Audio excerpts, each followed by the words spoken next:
అందరికీ నమస్కారం అండి. నా ముందున్న చిన్నవాళ్ళకి, నాకంటే ఎవరన్నా పెద్దవాళ్ళు ఉంటే వాళ్ళకి అందరికీ నా హృదయపూర్వక నమస్కారాలు. వచ్చే సంవత్సరం చాలా బాగుంది. ఎందుకు బాగుందంటే ఈ హిట్తో అందరూ ఆనందంలో ఉన్నాం.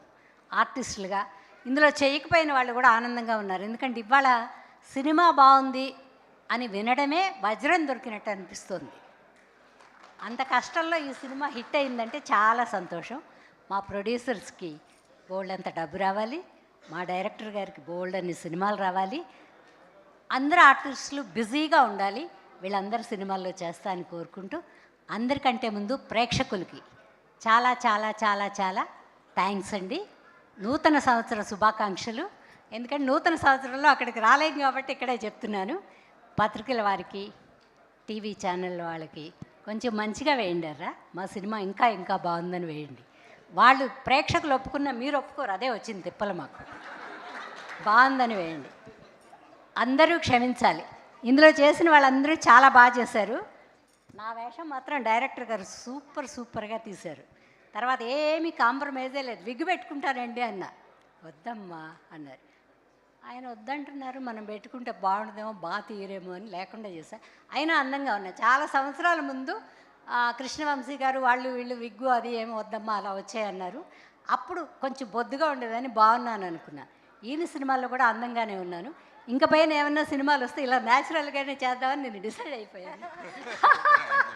థ్యాంక్ యూ వెరీ మచ్ అండి డైరెక్టర్ గారు. అందరికీ ఒక విషయం చెప్పాలండి. అన్నపూర్ణమ్మ గారు లైక్ సో మచ్ సీనియర్. మేము షూట్ చేసేటప్పుడు ఇదే డిసెంబర్ లాస్ట్ ఇయర్ షూట్ చేస్తున్నామండి. నైట్ 6 to మార్నింగ్ 6 షూట్ చేసేది అనమాట. చెప్పకుండా మోసం చేశారండి, అది మాత్రం మోసం చేస్తున్నా. సో అంత చలి అంత ఉండేది. కొన్నిసార్లు వెయిటింగ్, ఆ జూనియర్స్ వాళ్ళ వల్ల వెయిటింగ్ అన్నీ జరిగేది అనమాట.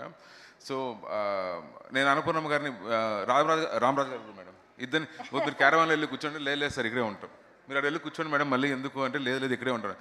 Thank you so much for your అంటే I saw that discipline madam. నాకు ఏమర్థమైందంటే ఒక ఇంత సీనియర్స్ ఇంత అయ్యి కూడా ఇంత డిసిప్లైన్గా ఉన్నారు అంటే ఎంతమంది మీరందరూ కష్టపడుతున్నారు కదా. కష్టపడినా మేడం, ఇట్స్ లైక్ అయినా కూడా మేము కూడా పంచుకోవాలి. లేదు madam, thank you so much madam. I learn so much from you. నీకు ఇక్కడి నుంచి తిరిగి ఉండదని నేను భగవంతుడిని కోరుకుంటున్నాను. అది ఎందుకంటే ఎప్పటి నుంచో ఎదురు చూస్తున్నాను, మన పిల్లలకి ఒక సక్సెస్ రావాలి, బాగుండాలి అని కోరుకుంటున్నాను. నువ్వు నెంబర్ 1గా వస్తావని కోరుకుంటూ సెలవు తీసుకున్నాను. అప్పుడే చెప్దామని మర్చిపోయాను మేడం. చెప్పండి ఆది గారి గురించి. నేను ఫస్ట్ ప్రెస్ మీట్ అయిన తర్వాత మధ్యలో ఇంటర్వ్యూలో ఎప్పుడో కొంతమంది అడిగారు అనమాట, ఆది గారి క్యారెక్టర్ ఎట్లుంటుంది అది ఇదని అడుగుతుంటే నేను వాళ్ళకి చెప్పాను, ఆది గారి క్యారెక్టర్ ఇంతవరకు మీరు చూడనట్టు విధంగా ఉంటుంది, పర్ఫార్మెన్స్ కానీ ఏదన్నా. ఒకవేళ కాకపోతే మీరు నాకు ఫోన్ చేసి చెప్పండి సార్, లేదని చెప్పి ఉంటే చెప్పనంటే నాకు నిన్న కాల్ వచ్చింది. పేరు చెప్పకూడదు తెలియదు కాబట్టి చెప్పట్లేదు సార్. చేసి మీరు చెప్పింది నిజమే sir, I have never seen Aadi like this before, he did a tremendous job అని చెప్పారు. నేను మర్చిపోతానేమో నేను చెప్పేసి. Thank you sir. అందరికీ నమస్కారం అండి. అందరికీ నమస్కారం.